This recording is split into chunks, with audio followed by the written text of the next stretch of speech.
Morning friends, welcome back to the channel. ఈరోజు 24th October. So కాలేజ్లో report కానీ last date. ఎవరెవరైతే మీకు ఫస్ట్ ప్లేస్లో సీట్ వచ్చిందో ఆర్ సెకండ్ ప్లేస్లో సీట్ వచ్చిందో టీసీలు ఇచ్చి ఇంకా కూడా సబ్మిట్ చేయని వాళ్ళు ఈరోజు last date. If in case మీరు ఈరోజు కాలేజ్కి వెళ్ళి టీసీ సబ్మిట్ చేసి జాయిన్ కాకపోతే మీ సీట్స్ అనేవి క్యాన్సిల్ అయిపోతాయి. Today is the last date. ఈరోజు ఈవినింగ్ 4 వరకు 5 వరకు కాలేజ్ ఉంటుంది, వెళ్ళి జాయిన్ అవ్వండి. ఓకే, మీరు ఒకవేళ థర్డ్ ప్లేస్ ట్రై చేసుకోవాలనుకుంటే జాయిన్ కాకుండా కూడా థర్డ్ పేజ్ పెట్టుకోవచ్చు, ఎలిజిబిలిటీ ఉంది. థర్డ్ పేజ్ వెబ్ ఆప్షన్స్ అందరూ పెట్టుకోవచ్చు. మీరు సెకండ్ పేజ్లో జాయిన్ అయినా ఇప్పుడు జాయిన్ కాకుండా థర్డ్ పేజ్ పెట్టుకోవచ్చు. ఇక్కడ మెయిన్ ఇష్యూ ఏంటంటే ఇఫ్ ఇన్ కేస్ మీకు థర్డ్ పేజ్లో సీట్ రాకపోతే మీకు ఏ సీట్ ఉండదు. ఇప్పుడు సెకండ్ పేజ్లో మీరు ఇప్పుడు ఈరోజు జాయిన్ కాకపోతే ఆ సీట్ క్యాన్సిల్ అయిపోతుంది. మీరు ఫస్ట్ పేజ్ సీట్ ఉన్నా లేదంటే సెకండ్ పేజ్ సీట్ ఉన్నా కూడా ఇప్పుడు ఈరోజు జాయిన్ కాకపోతే ఆ సీటు తర్వాత క్యాన్సిల్ అయిపోతే థర్డ్ పేజ్ పెట్టుకోవచ్చు. కానీ థర్డ్ పేజ్లో కూడా సీట్ రాకపోతే ఏ సీట్ ఉండదు. అందుకే నా సజెషన్, సెకండ్ పేజ్లో ఉన్న సీట్ ఏదైతే ఉందో, ఫస్ట్ పేజ్ ఉందా లేదంటే సెకండ్ పేజ్లో కొత్త సీట్ వచ్చిందా, ఆ సీట్లో ఏదైతే ఉందో today is the last date to join in the college రిపోర్టింగ్కి ఈరోజే లాస్ట్ డేట్. వెళ్ళి జాయిన్ అవ్వండి. జాయిన్ అయిన తర్వాత మళ్ళీ థర్డ్ పేజ్ పెట్టుకోండి. Your eligible to keep third page web options, eligible for web options, your eligible to exercise third page web options. All are eligible. కాలేజీలో join అయినా జాయిన్ కాకుండా అందరూ ఎలిజిబులే. కంపల్సరీ వెళ్ళి జాయిన్ అవ్వండి ఈరోజు.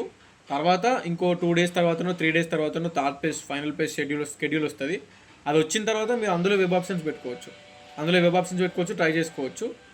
అండ్ ఒకవేళ సీట్ వచ్చింది అనుకో, థర్డ్ పేజ్లో సీట్ వస్తే మీ సెకండ్ పేజ్ సీట్ క్యాన్సిల్ అయిపోతుంది. మీరు సబ్మిట్ చేసిన సర్టిఫికెట్స్ అన్నీ మీకు రిటర్న్ ఇస్తారు. అండ్ థర్డ్ పేజ్లో ఎక్కడ వచ్చిందో అక్కడ పోయి జాయిన్ కావచ్చు. సో ఇప్పుడు నాకు కాలేజ్ నచ్చలేదన్న సెకండ్ పేజ్లో మొత్తానికి అంటే direct third page web options పెట్టుకోవచ్చు. కానీ మీరు డైరెక్ట్ పెట్టుకుంటే కాలేజీలో ఇప్పుడు జాయిన్ కాకుండా direct third page web options పెట్టుకుంటే ఆ థర్డ్ పేజ్లో సీట్ రాకపోతే కథం, ఏ సీట్ ఉండదు మీకు. ఏ సీట్ ఉండకపోతే 1 year గ్యాప్ వస్తుంది. మళ్ళీ థర్డ్ పేజ్ అయిపోయినాక స్పాట్ అడ్మిషన్లు ఉంటాయి. అవి ఓన్లీ ప్రైవేట్ కాలేజెస్లలో ఉంటాయి, యూనివర్సిటీలు ఉన్నాయి. స్పాట్ అడ్మిషన్లు అంటే మేనేజ్మెంట్ కోటా, ప్రైవేట్ కాలేజీలలో మాత్రం ఉంటాయి. ఆ ప్రైవేట్ కాలేజీలలో మీరు మళ్ళీ స్కాలర్షిప్ రాదు, రియంబర్స్మెంట్ రాదు. ఆ సీటుకు మొత్తం మీరే డబ్బులు కట్టుకోవాలి. ఫస్ట్ ఇయర్కి సెకండ్ ఇయర్కి కోర్స్ ఫీజు మొత్తం మీరే కట్టాలి, కాలేజ్ ఫీజు మొత్తం మీరే కట్టాలి, ఫుల్ డబ్బులు అవుతాయి. సో స్పాట్ అడ్మిషన్స్ అనేది అట్లుంటుంది. అందుకే సెకండ్ ప్లేస్లో వచ్చిన సీట్ జాయిన్ అవ్వండి. ఒకవేళ మీకు నచ్చకపోతే థర్డ్ ప్లేస్లో మళ్ళీ ట్రై చేసుకోరు వేరే కాలేజెస్కి. మీ లక్ ఉంటే వస్తుంది, లేకపోతే రాదు.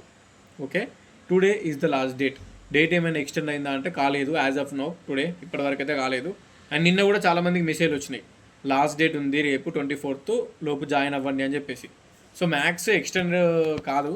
ఒకవేళ ఏమన్నా అప్డేట్ వస్తే కన్వీనర్ సార్ నుంచి ఏమన్నా అప్డేట్ వస్తే సిపికెట్ నుంచి definitely I will update you in YouTube. ఓకేనా, అందరు ఎలిజిబుల్ థర్డ్ పేజ్కి. కాలేజీలో అయినా, కాలేజీలో జాయిన్ కాకుండా ఆల్ ఆర్ ఎలిజిబుల్.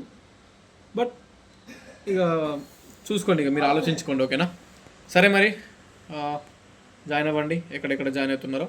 డన్, ఉంటా మరి. Signing off. This is your campus student.